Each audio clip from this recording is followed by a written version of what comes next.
Welcome to food X channel. இன்றைக்கி நம்ம என்ன டிஷ் செய்ய போகிறோன்னா வாழைத்தண்டு கூட்டு பண்ண போகிறோம். பனானா ஸ்டெம் கூட்டு. அதுக்கு ஒரு குக்கர் எடுத்துக்கோங்க. ஆயில் ஹீட் பண்ணிவிட்டு மஸ்டர்ட் போட்டுக்கோங்க, உளுத்தம்பருப்பு, மேத்தி, 5 சாப் கறி லீவ்ஸ், 5 சாப் ஆனியன், 3 மினிட்ஸ் நல்லா வதக்கிக்கோங்க. அப்புறம் சால்ட் உப்பு சேர்த்துக்கோங்க.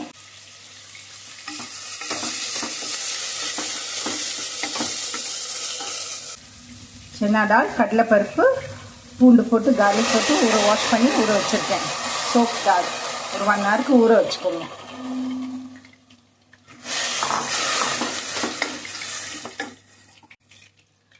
பனானா ஸ்டெம்ஸ் வாழைத்தண்டு தண்ணியில் போட்டுக்கோங்க. அதில் கொஞ்சம் தயிரும் டர்மரிக் பவுடர் மஞ்சள் பொடியும் போட்டு எடுத்து வச்சுக்கோங்க.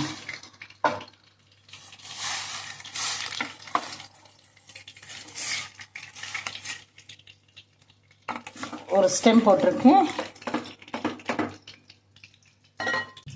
டர்மரிக், மஞ்சள் பொடி,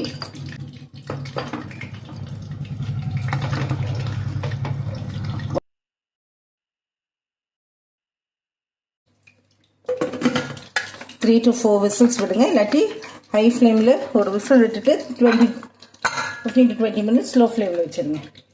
வாழைத்தண்டு வேகிற நேரத்தில் நான் ஒரு பேஸ்ட் பண்ணிக்கலாம்.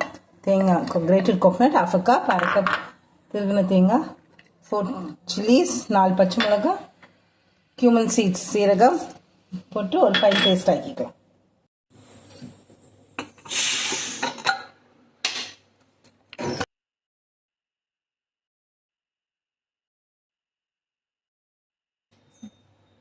இது நல்லா rich in fibre and protein. Weight loss பண்ண நினைக்கிறவங்க இதை நல்லா சாப்பிட்லாம். வாழைத்தண்டு ரொம்ப நல்லது உடம்புக்கு. இந்த மாதிரி நிறைய ரெசிபிஸ் நான் என் சேனலில் போட்டிருக்கேன், பாருங்கள். Mostly rich in fibre and protein dishes தான் போட்டிருக்கேன்.